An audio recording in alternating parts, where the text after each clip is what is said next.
मैं चुटकू बाबूजी का छोटा बेटा, जीवन और नृत्य। जीवन जिसे जाना नहीं, सिर्फ महसूस किया, पर मृत्यु जिसे देख रहा। मृत्यु से जीवन के पृष्ठ खोल रहा, अपने ही खून की मृत्यु। आंख में आंसू है पर बह नहीं। ये आंसू इस मृत पड़े व्यक्ति जो कि मेरे बाबूजी हैं, उनके जीवन की सच्चाई और खूबियों को बहा ना दे, इसीलिए जब्त कर लिया हमने आंसू। आज जब वो नहीं रहे, पर उनका खून अब भी मेरे साथ कई शरीरों में बह रहा है।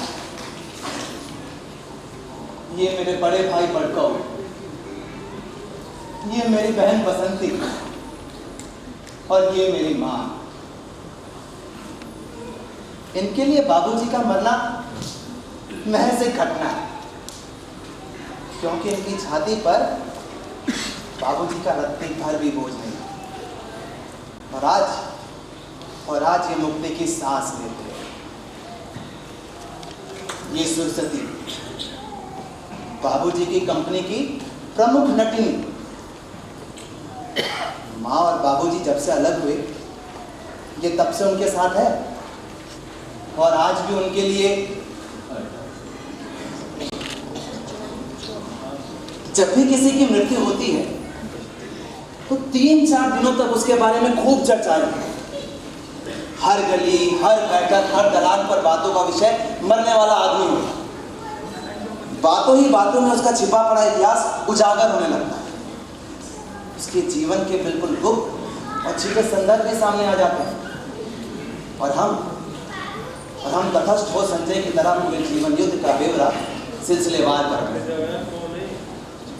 मरने वाले की खामियां और खूबियां तभी बेपर्दगी के साथ नजर आने लगती हैं। तब मुझे लगता है शायद मर जाने के बाद ही आदमी का सही मूल्यांकन होता है। मेरे बाबूजी के साथ भी ऐसा है। चलो भैया, अब बड़ी देर हो गई है, अब क्रियाक्रम जल्दी से निपट जाए वही अच्छा।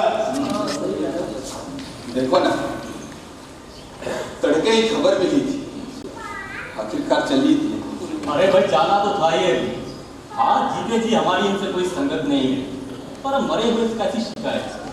अब दुनिया शराबी रंगी बात चाहे कुछ भी कहे, पर गलत आदमी नहीं थे भैया। भैया, मरने के बाद आदमी के सारे पाप धुल जाते हैं। तो पाप तो कुछ किया ही नहीं। दरअसल हम लोग उन्हें समझ ही नहीं सके।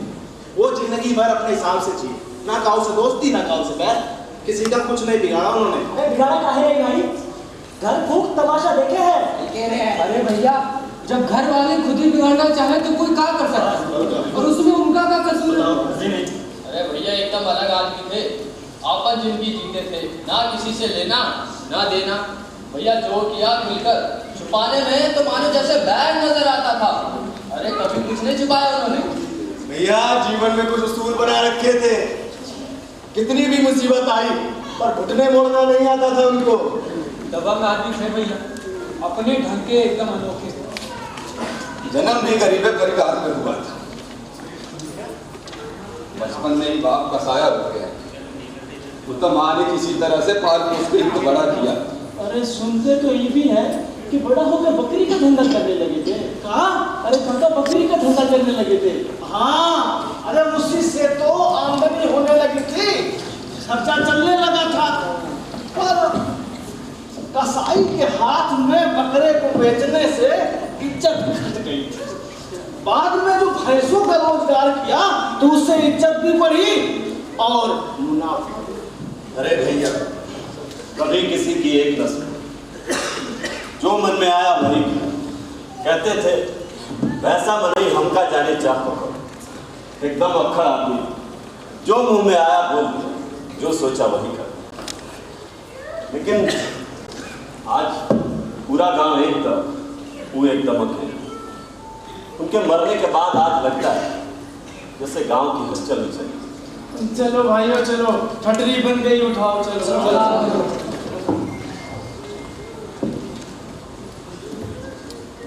काका, इस ससुर के हाथ से भी चपकी पड़ी, हटाओ इसे। क्रियाक्रम करना है कि नहीं? अरे इसके चलते ही तो हुआ है सब कुछ। बाबू ललन सिंह तो चले गए, और ये बेचारी का क्या होगा?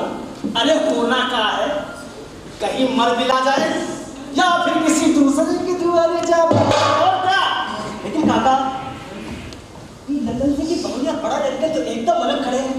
मरने के बाद ही बाप को कहा जगह दे देगा। अरे दो जवान जहां लड़कों के होते हुए भी और नसीब बाप को दूसरों के कांधे पर जाना होगा। बताओ भैया। अरे भाई बड़काओ, चलो ज्यादा देर करना ठीक नहीं, आओ चलो।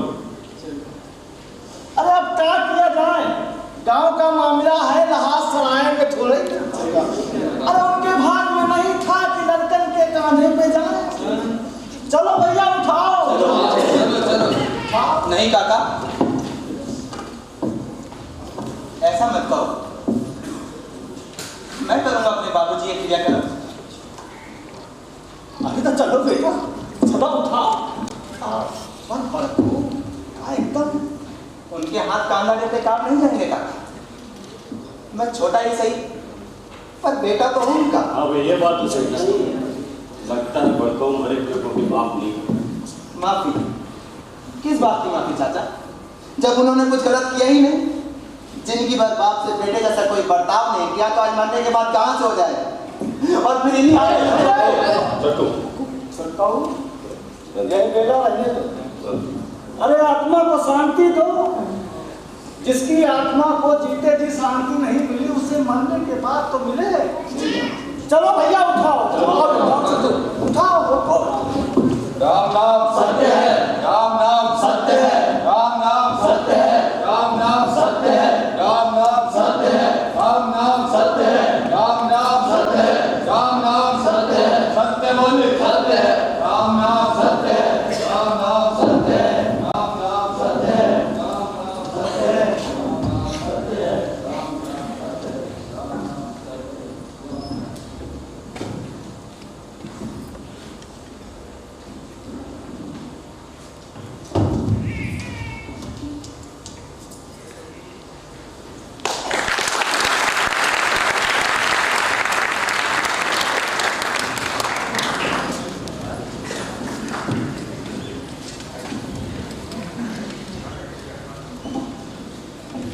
गांव, परिवार, सबसे अपमानित बाबूजी के जीते जी तो मैं कुछ नहीं, जिसका मुझे अफसोस है। अब उस अफसोस या उस दर्द को जो कि मुझे सताया जा रहा है, उसको दूर करने और घटाने का एकमात्र रास्ता बाबूजी की सही और पूरी जिंदगी आपके सामने प्रस्तुत कर देना।